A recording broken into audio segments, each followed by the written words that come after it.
Hello, everybody. Welcome to Cow Daily. Sorry for starting a little bit late, and I thank you very much for your patience. Literally everything that would normally be in front of us wasn't. And in my partner's infinite wisdom, she'd hidden my mouse in my laptop bag, which is right next to us. But I've been all over the house looking for it. Anyway, welcome to the show. Fortunately, the spin cycle on the washing machine's finished as well. Trouble at the mill in a bit. See, the comments are already banging there. Nice to see is in the place. Let's see who's arrived. And there's a lot, so apologies if I miss anybody. Glasgow, hello. Hello, Jojo. Hello, Joanne. Anybody else around? Yes, Laz, hello. Hello, all. Apologies if I've missed anybody as a result. Plenty to talk about. We're talking about George Galloway. I've been copping a bit of flack from me fans, and I understand, right, that essentially people are without hope. So seeing something like this feels hopeful, but we'll unpack it, and you can make your own mind up. That's all. I don't know, I'm showing a bit too much bare chest there. Zip that back up. Got to have a t-shirt on underneath. Apologies to the nanas and all of that. If you want to support my work, please go to patreon.com/Cow Daily. That's patreon.com/Cow Daily for all of your supporting independent media good faith needs. Also, you can access the patrons drop-in. That's straight after the show every second Tuesday. So there's one today. There was one 2 weeks ago. It's canny. Nice hangout. Talk about the matters of the day. I like it. Right. Oh, yeah. The most important thing I feel is the Hoisty update. That's really what we're here for. So that'll be happening. There'll be a few other bits and bobs as well, just basically from the page that I've noticed. There's a lot of people, and it is a lot as well, who are believing misinformation. And I'm not talking about people who would just believe anything. I'm talking about like just regular people who, for reasons I don't know, think certain things about immunity debt. So we're going to debunk that today, just really quickly, because I just think like it's important that we all know this, and I completely understand why people wouldn't, because how a man, we've either had to just ignore this or become bloody borderline medical experts or something, which isn't the vision of the future that I thought would have, sadly. But here we are doing the things. So there's a whole mixed bag of goodness for you. I really think we should start here. Hoisties. Hoisties. Do you want to see some hoisties? Because I want to see hoisties. So anyway, from the BBC, case over hearse driven on Dunstan UTS football pitch dropped. This is Jim Scott. A man charged with criminal damage after a hearse was driven onto a football pitch will face no further action because of a lack of evidence. Didn't say anything. The 29-year-old was charged after the disturbance at Dunstan UTS Football Club in Gateshead on the 21st of July 2023. He'd been due to appear at South Tyneside Magistrates Court in South Shields on Friday for a plea hearing, but did not attend. Interesting. Prosecuting Stephanie Cook said the case would no longer proceed due to an unrealistic chance of conviction. Robin Ford, defending the 29-year-old, said there had not been enough evidence and there never had been. Okay. Magistrate Mr. Murphy then agreed to discontinue the case. A hearse and a Subaru car were driven onto the pitch last year at the stadium on Wellington Road during half-time. Those inside the hearse threw leaflets onto the pitch before abandoning the vehicle and driving off in the Subaru. The match was later called off. No one was reported to have been threatened or injured, but the defendant had also faced charges of intent to cause the spectators harassment, alarm, or distress. 4 of the men had also been subject to a police investigation in connection with the disturbance, but on Friday, Northumbria Police said the men faced no further action. Let us know in the comments what you think of this, because, you know, again, it's that tightrope of covering this story and love of kneecaps in place. Clearly no evidence. That video didn't exist.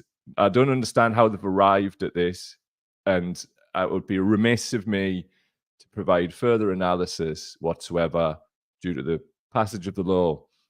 and that's the only reason. Fucking hell. So that's the thing. Hoisties got off scot-free.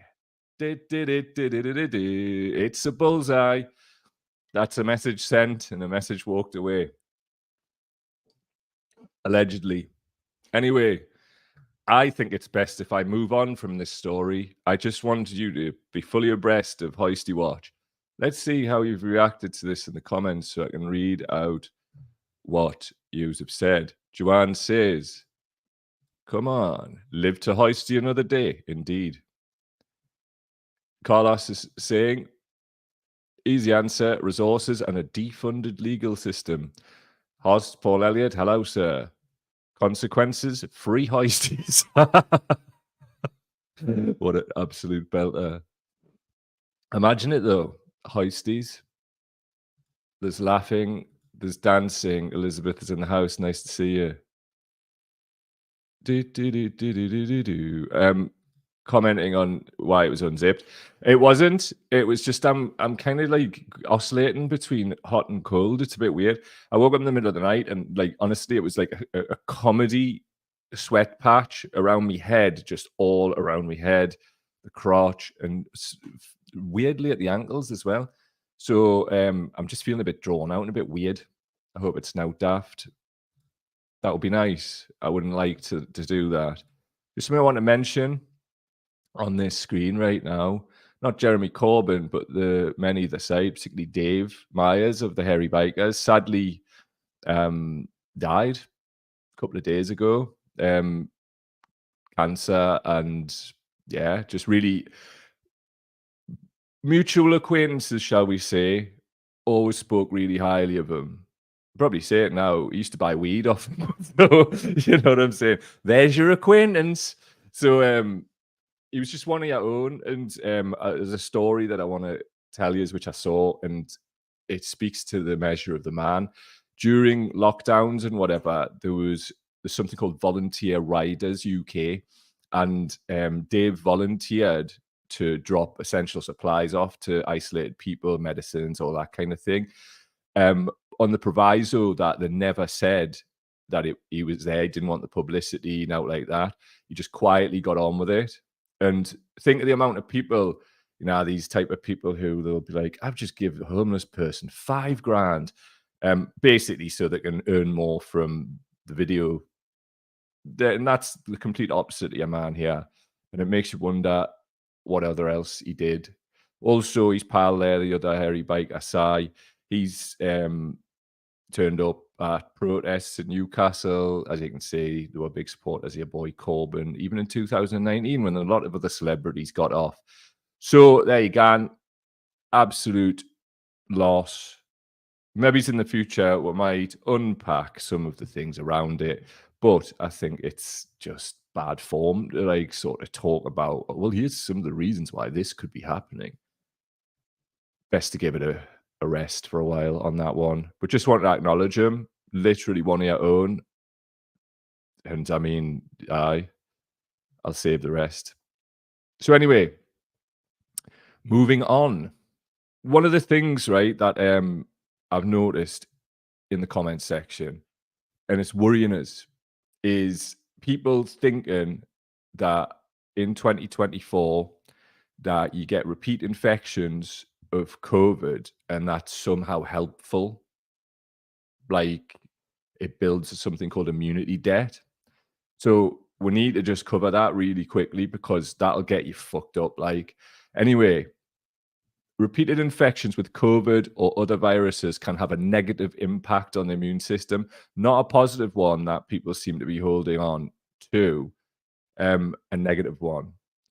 It increases the risk of severe diseases, hospitalization, death, and long-term complications. The immune system can become weakened by chronic inflammation, stress, aging, and other factors, making it more susceptible to infections and less able to mount an effective response. Getting immunity through infection is not as safe as getting immunity through vaccination, which can provide stronger and longer-lasting protection against new variants of the virus, particularly Novavax. Efficacy of 65% of up to a year. I'm in the process of booking a Novavax shot. Getting it in is. So anyway, immunity debt is a term that suggests lockdowns and other measures to reduce COVID-19 exposure led to a reduction in other respiratory viruses and resulted in decreased immunity, making children more susceptible to future infections. There is no statistical or published evidence to support this concept. Let me repeat, there is no statistical or published evidence to support this concept, the concept being immunity debt for the avoidance of doubt. Anyway, it goes on. The term is based on the assumption that early exposure to respiratory viruses protects against future infections, which is not true for viruses like RSV that require recurrent exposures to maintain immunity. But RSV should not be mixed up with COVID at all. Carrying on, the surge in pediatric respiratory infections, that's in BANs, and hospitalizations in the off-season is likely multifactorial and may be better explained by post-COVID-19 immune dysregulation, which can cause reactivation of latent infections and impair immune responses to new pathogens. I'll say it again. This happened to me. It reactivated herpes zoster virus from chickenpox, and I got slammed with shingles to the point where it was that and other things happening to us, and legitimately thought I was going to die. That then went into post-viral fatigue, long COVID, and lasted a long time. You don't need this. And I'm telling you this, before this pandemic, I honestly thought, like, I was walking around, my immune system is that of a god. So that was literally what I thought. Because obviously I was fit. I was, I nearly fell off my chair there. I was fit, boom, fall on the floor.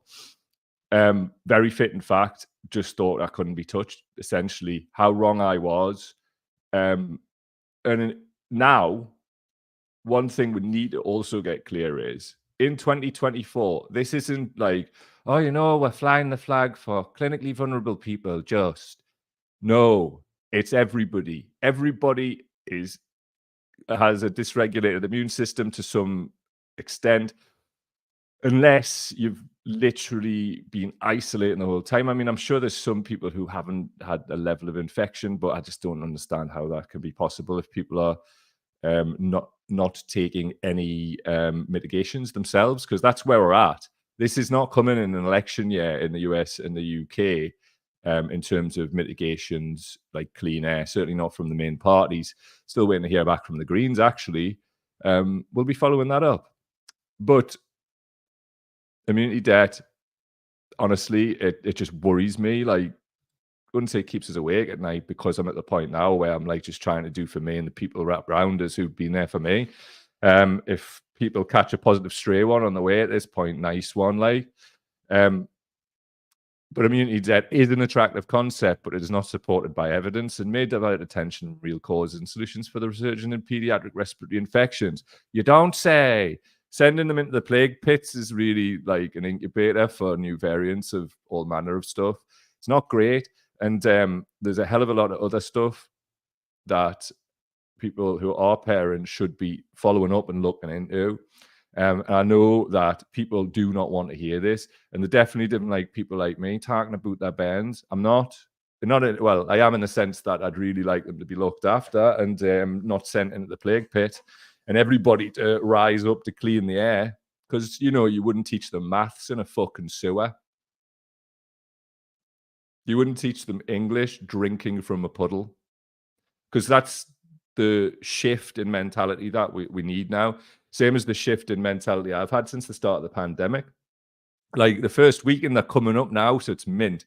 It's about 4 years ago. It was 2020, so it was exactly 4 years ago. I used the term 4 years ago, 2 days ago, the COVID panic. I was having that fear-based response, same as anybody else. I was saying things like, I'm contacting you by a Ouija board as I died from swine flu and that kind of thing. Like, really minimizing, and, like, you know, the person I was 4 years ago certainly wouldn't think that I'd be sitting here now doing this, burning my platform to the fucking ground for the right reasons, because people don't want to hear what's happening. And I'm doing this because I know through experience how bad this can be. And compared to when it happened to me, the world is a hell of a lot worse. There's a hell of a lot of new variants. As if to support my claim, on screen, my audio friends, this is from the ONS UK Labour Market Survey figures up to November 2023. So they're not including the Christmas infections and that kind of thing. So what it says here is across the top, 2.81 million people aged 16 to 64 years are now economically inactive. Fuck that term, economically inactive, like we're all like worker drones, go away. 2.81 million people, 2.81 out of a population of circa 65 million. So anyway, are now economically inactive due to long-term sickness. That's 1 in every 15 people of working age, 1 in every 15 people, and it's growing. The rates in the United States, like if you would actually look at them, would scare you. This is scary enough. So anyway, on the screen, it shows the start of the pandemic, March 2020, 2.15 million people on long-term pattern make. Now, up to November 2023, not including the most recent Christmas and all of that, an additional 660,000 people in that time. Data on here going from 1993 and was tracking downwards. But before that, right, and I know we've theorized on here due to wastewater readings and things like that. We're waiting on the peer review on that study. So, you know, jury's still out. However, I myself got ill with a mystery illness a few months after my mate died, where obviously I was so stressed, my immune system was lowered. It was already lowered from recovering from spinal surgery previous to that. So if you look at March 2020 and before, the graph tracks upwards from roughly around the same point where I started noticing people around us having strokes, being hospitalized with pneumonia. Indeed, this week, a lad who's followed with for a long time got in touch and said he's in the hospital and he's had a stroke. I'm hearing this every few days, like serious things are occurring to people that I know and love, people who've supported over the years. I sat there just like, my partner came in the room yesterday after I'd found out. Shouts to you, Paddy, by the way, mate. And I was just sitting there numb. There's a lad the other day as well, tell us that he's having to end his job after many, many years because of long COVID. Made us cry.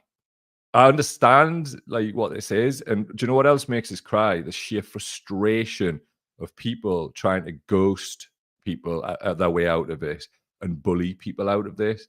You can see it on the screen there. I've described it if you're on the audio. That graph is an absolute mess. And that trying to minimize this.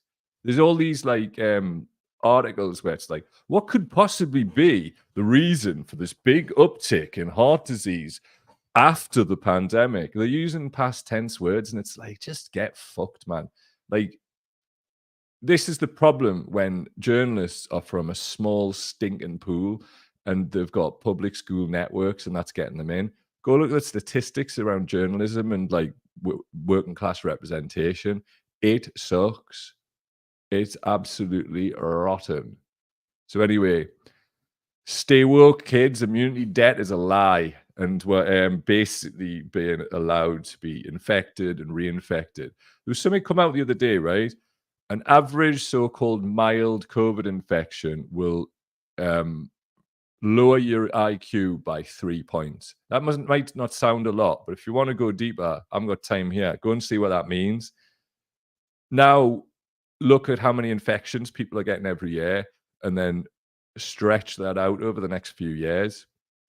It's also leading to behavioral changes. We're hearing more and more people saying that their mild-mannered friend is now some kind of absolute mad cunt. Transgressive behaviors, things of that nature. It's a real problem because it's not being acknowledged or connected to the studies which prove it. And I mean connected in mass consciousness through the media. So we try our best. Please share these things. Tell people about them. Have the dodgy, like the dodgy conversations, the conversations people don't want to have. Look, I'll be fucking straight up with you, right? I'm really suffering at the minute, right? Because I feel, you know, I get invited to things and I'm like, what? I can't possibly come to these things. And it causes problems for us, you know, in my personal life.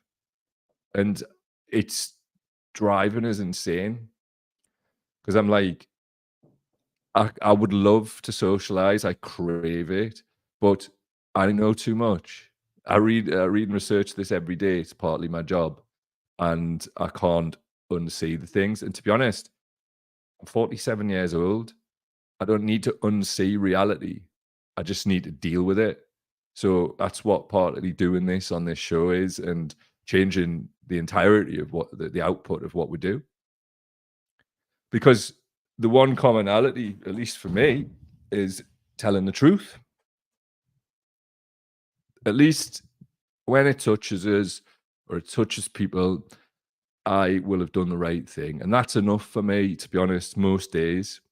But I'll be honest with you, being a person who's not ignoring this is wild stressful because I'm seeing people, I'm seeing it.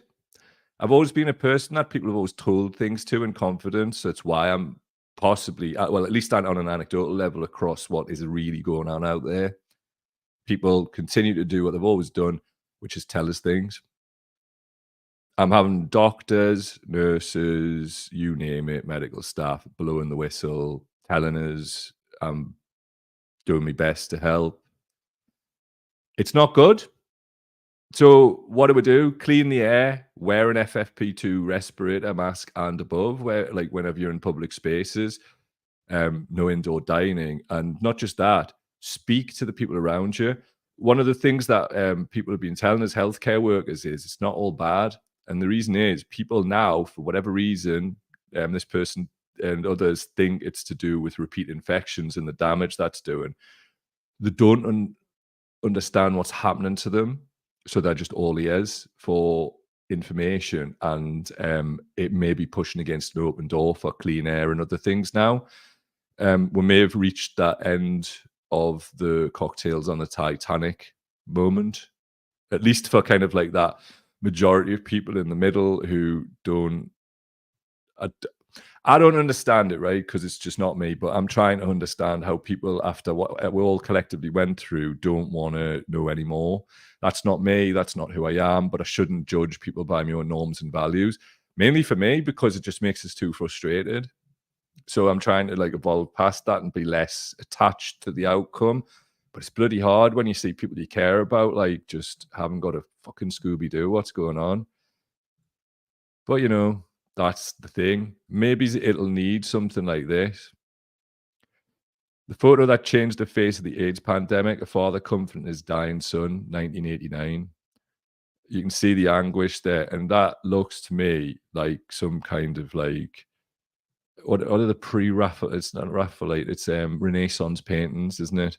Where you know there's these like sweeping scenes of anguish or emotion captured really well. And I mean that shot there was also an advert for Benetton. Do you remember when there was they were putting ads out which were shock ads? This image was used as well, and this image went on to change things because it really reached people. And I think we're going to need things like that. So, anyways, the caption for the photo in Life magazine: after a 3-year struggle against AIDS and its social stigmas, David Kirby could fight no longer as his father, sister, and niece stood by in anguish. The 32-year-old founder and leader of the Stafford, Ohio AIDS Foundation felt his life slipping away. David whispered, "I'm ready," took a last labored breath, then succumbed. Now, I don't know if you are aware of the commonalities between HIV and AIDS campaigning and COVID. And one of the sort of medical similarities is how both diseases work on the immune system in the sense they dysregulate them. And it's often like with people who got HIV, they weren't dying from HIV, they were dying from other things 10 years later. So we've still got all this to come in terms of immune dysregulation. And it's why I'm sitting here again, like basically mugging myself off. I know I get laughed at for doing this by people who can't counter it with evidence, just laughter. You'll not be laughing when I see you. Let us tell you that. People like this don't understand capitalism, blame us. For audio people, there's cartoons on the left of the Chinese Communist Party, the devil, the Illuminati, Jews, or aliens. Just blame things. Just put all of your discomfort outside of yourself and blame things instead of the things you should be blaming, which is doing this to you. It's really simple why this is happening. And I think that one of the problems is people have been like told that they're somehow special or something. And that's a problem because, yes, we are special in our own way, but that doesn't mean like narcs. So that's one of the problems. They don't believe that precious capitalism, because they're on their grind, can possibly think their life is worth nothing, because that's where we are. It's numbers and figures. And as we've seen, the World Economic Forum and all the others are cleaning their air, whereas people, for some reason, want to continue to drink from puddles and literally swim in shit. So great times. I just wanted to show you this. This is from Phil Scandal, one of the comments. I like Phil. I'm not having a go at him, but I just thought this was hilarious. Piss off, man. Everything is energy, and we are the source experiencing itself everywhere at once. We are one consciousness having an extravagant cosplay. Don't say people hadn't warned you. Ha ha. I replied, I'd take you seriously, but you came out with piss off, man, and then went into a we all one spiel, jog on, man, Russell Shand. It's mad, isn't it? People come giving it, oh, we're all one, but they start by just insulting you. You're insulting yourself, man. Phil, you're insulting yourself, son. We're all one. I am you and you are me, and we are all together. You're the walrus, though. I'm not. However, man, Phil, we're all one. Don't tell us to piss off. Something I want to do. Anyone available to go scream in the woods with me? It's fun, free, and the trees like to gossip about us afterwards. This is the kind of socializing I'm comfortable with. I have changed. Had to, because of the reasons given earlier. And I'm all right with it. I like hanging out with trees. I was a big fan of nature anyway, so it's not that much of a change. I just don't drink alcohol or dine indoors. Other than that, we're dancing. Oh, for God's sake. If you can still hear us in the comments, let us know, because for whatever reason, it's crashed. And that's no good. But that's all right. Right, what I'm going to do is, and because I've got like this whole other section to do, right? I'm going to kill this part of the show here and come back with a part 2. So thanks, everybody. All the best. Oh, God, my whole entire thing has stopped working. Great.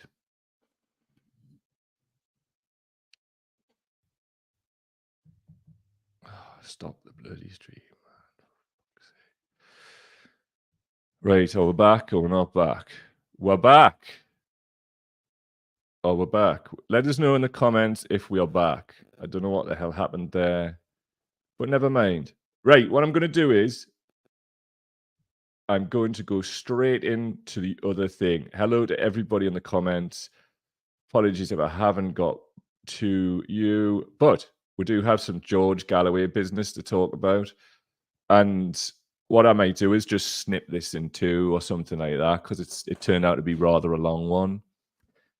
Simple as. Let we do it like that then. So anyway, George Galloway. Right, this is from Green Pleasant Community on Reddit. This is the letter that he sent around. It's just full of absolute scurril. Even Make Rochdale Great Again on the bottom. Loads of transphobic stuff. Man's a wrong and just culture war shite, right? Why am I saying anything? We talk about Steve Bannon on this show so many times. Here's your pictures.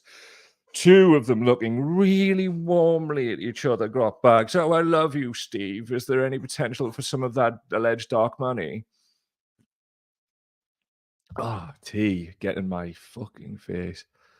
So anyway, this from your cow daily. George Galloway claims that the 2020 election was rigged in Joe Biden's favor by the deep state, led by the CIA and FBI, working in conjunction with the Clinton and Barbara Biden gang. Sounds a bit like Russell Brand, doesn't he? It's like we're all reading from a script. Isn't it weird? Yes, that's correct. It's very weird.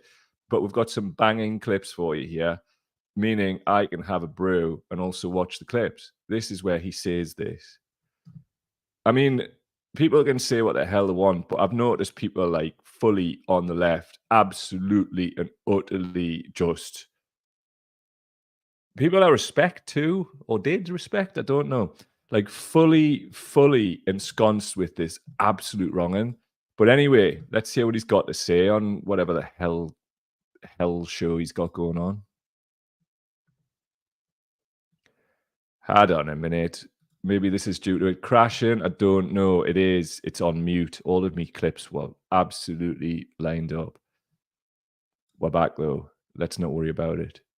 And there are more than 80 million people going to vote for him again in November of next year. That is, of course, assuming that more than 80 million people did actually vote for him in the first place. I see that YouTube is now allowing people to question whether or not there was electoral fraud in the 2020 presidential election. Thanks, Mr. YouTube. Let me say that I don't believe for one single moment that this clown, this senile dotard, won the last presidential election. I believe that it was rigged. I believe the election was interfered with by the deep state of the... Right, I'm going to stop it there, right? Your man here, Galloway, is calling him senile, which is fine. Biden doesn't look up to the job. Let's absolutely be honest about it. But neither's Trump. There's many clips of him saying much the same stuff as Biden. So I just want to point that out as we go forward and explore the intersections between people you wouldn't think would have intersections. Anyway, more of this rotter. United States, by the CIA, by the FBI, working in conjunction with the Clinton, Obama, Biden gang. That's what I believe. And now on YouTube, at least, I'm allowed finally to say it. Triumph, you may say, of free speech. No, it's not a triumph of fucking free speech if there's no evidence for your fucking claim. And this is the problem that we're seeing here, right? You know that people... Actually, let's set the scene. Galloway, look at his record in Parliament. He's lazy, doesn't turn up, doesn't do next to nought for his constituency. So anyway, that's that out of the way. Hold on, somebody's tooting a horn outside. Shut up, pal. It's one of them mad little weep. Maybe it's the Marx Brothers are out there. Who knows? What about that about Galloway, though? It's like literally the same crap Russell Brand's coming out with and all these other mugs. Bit of a funny one, that, like, isn't it? Bit of a strange time in the world. Anyway, I'll show that in a bit. This thing here, right? We've got another one with him. So this is George Galloway saying that Russell Brand, Tucker Carlson, RFK Jr., and Lauren Boebert are or will be framed for sexual assault by the establishment for criticizing the COVID vaccine and Ukraine. And then says January the 6th wasn't an insurrection and implies a conspiracy behind it. Why is he on this? Why is he doing this? Let us find out. Once again, when my clips crashed, you have them all lined up and they're muted for some reason. Have more.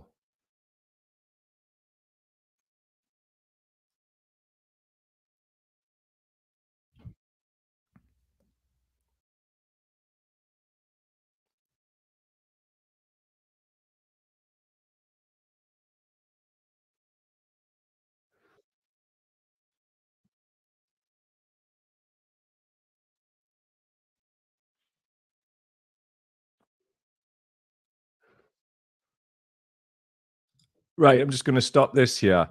Your man Galloway here, as if Me Too never happened, is gleefully, by the look on his face, trying to run interference for Brand. There's ongoing legal proceedings. I don't understand how this is fucking happening, but anyway, carrying on.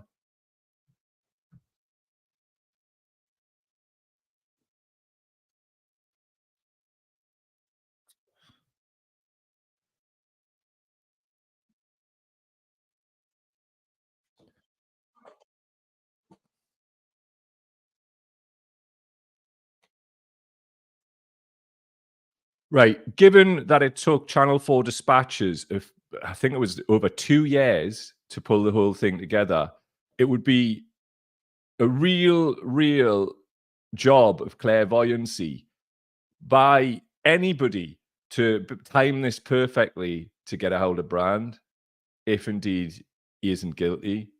Who's to say or speculate?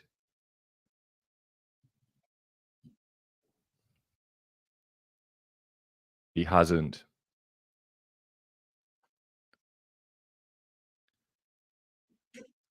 George, right. George, I'm going to stop you there. Carlson, look into who his dad was. Absolute deep state CIA person. Why aren't you mentioning this, oh great orator?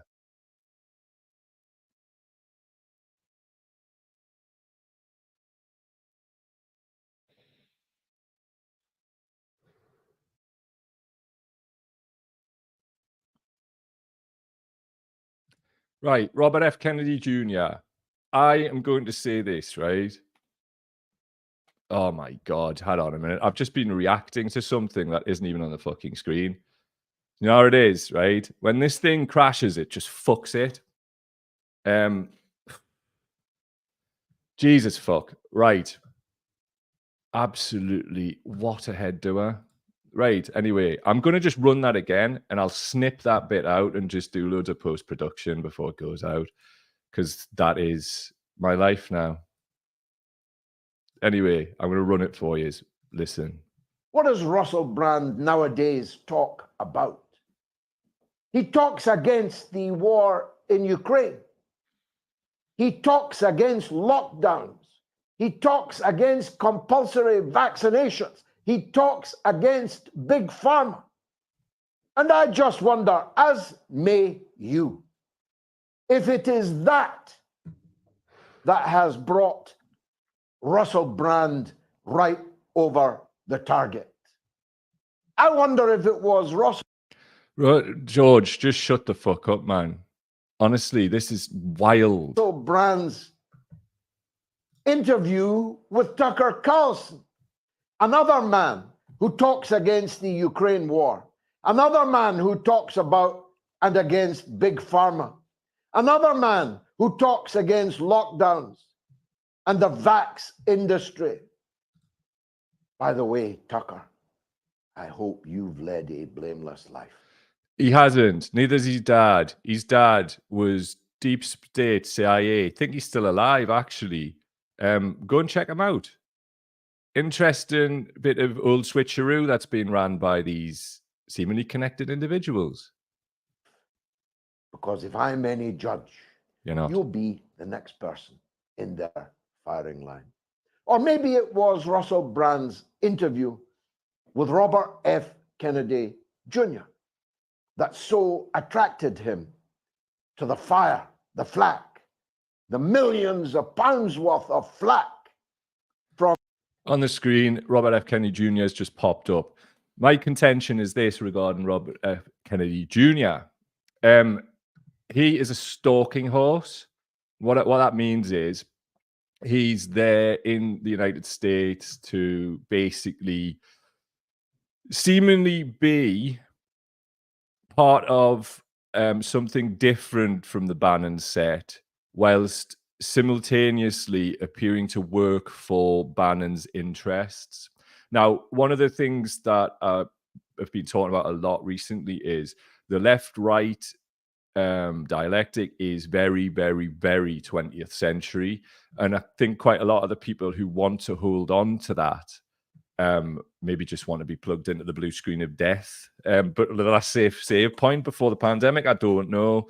I think I expected more from the so-called left, but it's not the case, really, is it? There's something I'm going to introduce you. It's this theory, but on a future episode, which underpins Peter Thiel, who funds Russell Brand via Rumble, his so-called Christian philosophy, which also ties in with his like full-on technocratic libertarianism.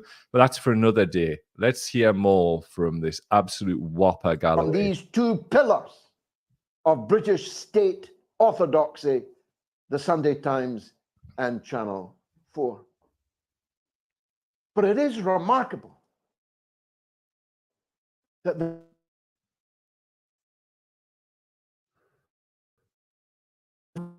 and apparently enjoying it is clearer and much.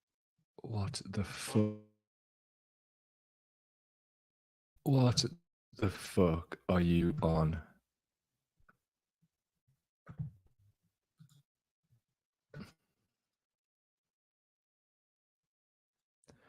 Right.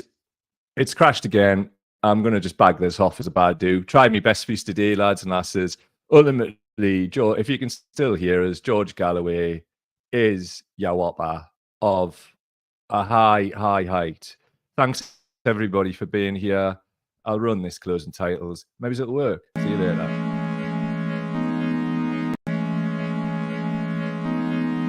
It will work. Great. End the stream. Bye.